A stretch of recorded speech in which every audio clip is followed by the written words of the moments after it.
नमस्कार, स्वागत है आप सभी का स्मिता हिंदी क्लासेस में। आज हम पढ़ने वाले हैं वेंकटेश अयंगार की कहानी रंगप्पा की शादी, जो कि बीबीए फर्स्ट सेम बीसीयू का है। आइए वेंकटेश अयंगार का जीवन परिचय जानते हैं। इनका जन्म 6 जून 1891 में कर्नाटक के कोलार जिले के होंगेनल्ली नामक ग्राम में हुआ था। वे एक तमिल परिवार में जन्मे थे और उनका उपनाम मास्ती था। ये ज़्यादातर समय अपने गांव में ही बिताया था। वे बचपन से ही बहुत कठिन परिस्थितियों से गुजरे थे। उन्होंने 1914 में मद्रास विश्वविद्यालय से अंग्रेजी साहित्य में मास्टर डिग्री स्वर्ण पदक के साथ प्राप्त की थी। इनके पिता के मरने के बाद इनकी माता की योग्यता से पाई गई छात्रवृत्ति के सहारे इन्होंने सरवाइव किया। मैसूर प्रशासन सेवा का परीक्षा में पहला पदवी हासिल किया। भारतीय सिविल सेवा परीक्षा उत्तीर्ण करके इन्होंने कर्नाटक में सभी ओर से विविध पदों पर कार्य किया। सहायक आयुक्त के पद से अपनी जीविका शुरू करके आबकारी आयुक्त से अंत तक में वे जिला आयुक्त के स्तर पर पहुंचे और 26 वर्ष की सेवा के बाद जब उनको मंत्री के बराबर का पद नहीं मिला, तब उनके एक कनिष्ठ को पदोन्नति कर दिया गया, यानी उनके जूनियर को। तब मास्ती जी ने प्रतिवाद स्वरूप अपने पद से इस्तीफा दे दिया और मास्ती जी पंकजम्मा नामक नारी से विवाहित थे और उनसे उनको 6 बेटियां थी। वे श्रीनिवास नामक उपनाम से लिखा करते थे। इस कहानी का सारांश: वेंकटेश अयंगार की कहानी रंगरप्पा की शादी एक हास्यपूर्ण और सामाजिक दृष्टिकोण से महत्वपूर्ण कथा है।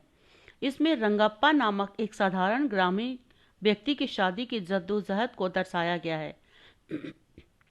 कहानी में ग्रामीण जीवन की वास्तविकताओं, परंपराओं और व्यंग्यात्मक दृष्टिकोण को पेश किया गया है। यह कहानी सामाजिक विडंबनाओं और मान्यताओं की आलोचना करते हुए हल्के फुल्के अंदाज में प्रस्तुत की गई है। रंगा की शादी मस्ती वेंकटेश अयंगार द्वारा एक लड़के की कहानी है जो बेंगलोर से अंग्रेजी माध्यम से शिक्षा प्राप्त करने के बाद अपने गांव लौट आता है। लड़का गांव के अकाउंटेंट का बेटा है। वे मैसूर के होशाली गांव में रहते हैं। जब लड़का लौटता है तो पूरा गांव उसके पास उमड़ पड़ता है उसे देखने के लिए कि उसके व्यक्तित्व में कोई बदलाव आया है या नहीं। हालांकि उनके निराशा के लिए उनकी आंखें और मुंह और बाकी सब कुछ अभी भी वही है। उसने पारंपरिक नमस्कार किया और सब लोग बिखर गए। कहानी एक प्रथम व्यक्ति कथा है और कहानी का एक बड़ा हिस्सा फ्लैशबैक में ही है। वक्ता सीधे पाठक को संबोधित करता है। कथावाचक नायक का पड़ोसी है।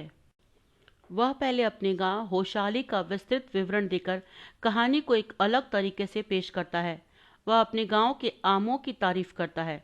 वह पाठक से पूछता है कि क्या उसने कभी गांव के बारे में सुना है।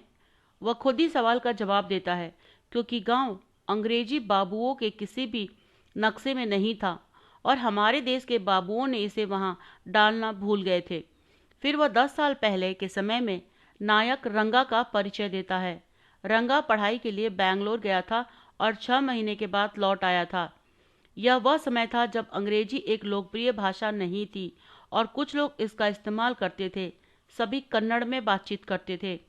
सभी गांव वाले रंगा के घर पहुंचे और उसकी जांच करने लगे, मगर उन लोगों को निराशा हुई कि यह अभी भी वही पुराना रंगा था और निराश होकर सब लोग वहां से चले गए।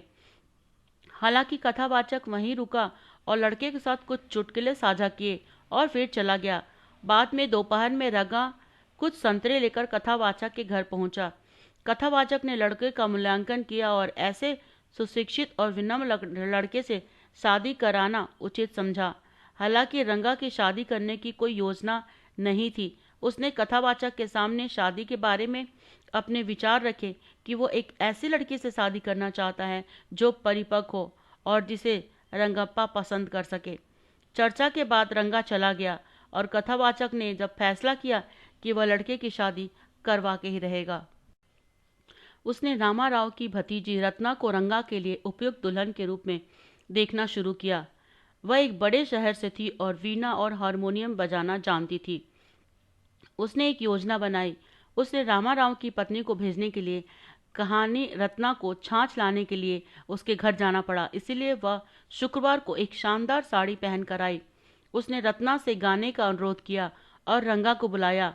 रंगा कथावाचक के घर पहुंचा और कमरे के बाहर रुक गया। क्योंकि वह गायन में बाधा नहीं डालना चाहता था, लेकिन उसका चेहरा देखने के लिए उत्सुक था। क्योंकि अंदर झांका, रत्ना ने अजनबी को देखा और अचानक रुक गया। रंगा अंदर आया और लड़की फिर वहां से चली गई। उत्सुकता से उसने लड़की के बारे में पूछा। कथावाचक ने चतुराई से उसके शब्दों से खेला। उसने रंगा को बताया कि लड़की की शादी 1 साल पहले हो चुकी है और उसने रंगा के चेहरे पर निराशा देखी। वह लड़की पर मोहित हो गया था। कथावाचक खुश था क्योंकि उसकी योजना काम कर रही थी। उसने अगले कदम के रूप में अगले दिन कथावाचक रंगा को एक ज्योतिष के पास ले गया, जिसे उसने पहले ही सिखा दिया था कि उसे क्या कहना है। ज्योतिष के साथ बैठक में ही कथावाचक का नाम सामने आया। वह श्यामा थी। ज्योतिषी ने रंगा की जन्म कुंडली पढ़ने का नाटक किया और घोषणा की कि लड़का एक लड़की से प्यार करता है जिसका नाम समुद्र में पाई जाने वाली किसी चीज से मिलता है। श्यामा ने कहा कि यह रत्ना हो सकती है, जो रामाराव की भतीजी है। श्यामा ने रंगा की मुस्कान छिपी नहीं थी, लेकिन लड़की शादीशुदा थी। कथावाचक लड़के को रामाराव के घर ले गया और उसे बाहर इंतजार करने को कहता है। जब बाहर आया तो उसने पुष्टि की कि लड़की शादीशुदा नहीं थी। कुछ भ्रम था। आखिरकार कथावाचक को कुछ तो करना ही था। तब रंगा ने भी स्वीकार किया कि वह लड़की की ओर आकर्षित था। बाद में ज्योतिषी और कथावाचक के बीच एक बातचीत का वर्णन किया गया है कि कैसे ज्योतिष कहता है कि हालांकि कथावाचक ने उसे सुराग दिए थे, लेकिन वह ज्योतिष के माध्यम से खुद ही सब कुछ पता लगा सकता था। कहानी 10 साल आगे बढ़ती है, या कहे कि फिर वर्तमान में लौटती है। रंगप्पा एक दिन कथावाचक के पास आया और उसने अपने बेटे श्यामा के 3रे जन्मदिन पर लेखक को आमंत्रित किया।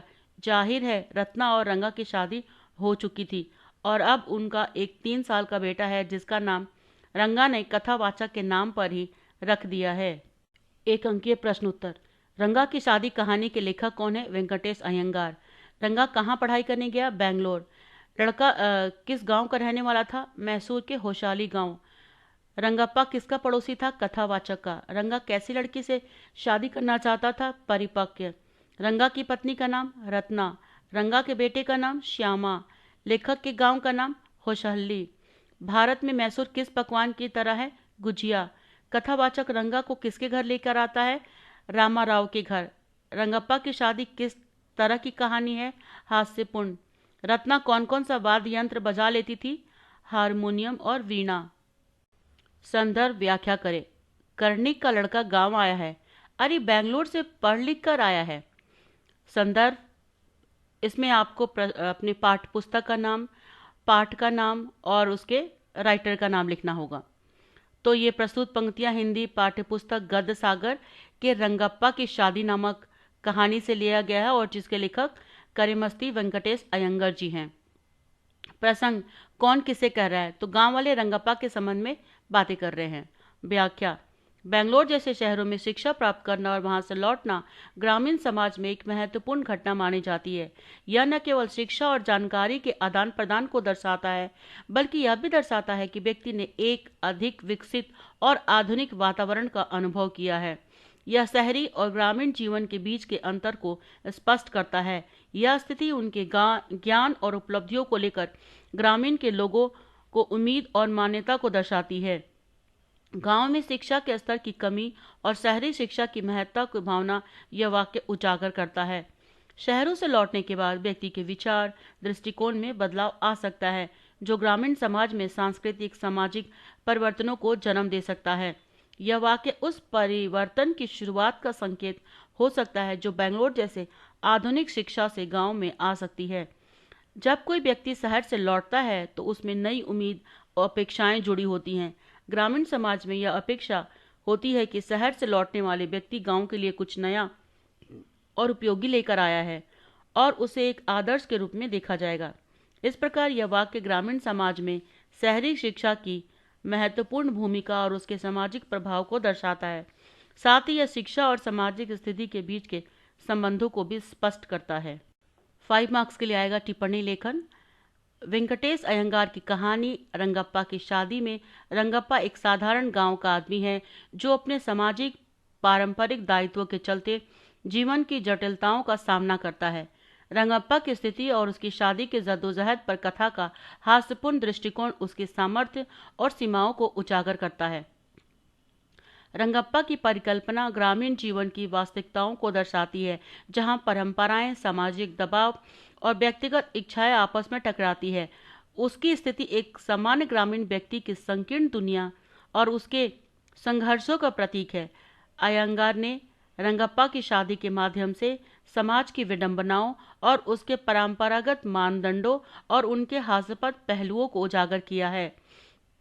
कहानी में रंगप्पा की संघर्षशीलता और उसकी साधारण सोच पाठकों को यह सोचने पर मजबूर करती है कि हम सामाजिक अपेक्षाओं और व्यक्तिगत खुशियों के बीच किस हद तक समझौता करते हैं।